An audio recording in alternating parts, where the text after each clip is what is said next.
You ask Tiger to solve. This deals with linear equations with one unknown. The final result is x equals 5.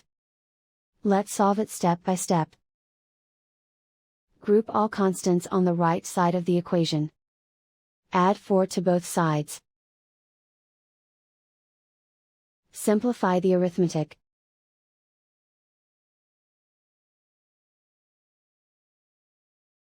Isolate the x. Divide both sides by 2. Simplify the fraction. Find the greatest common factor of the numerator and denominator.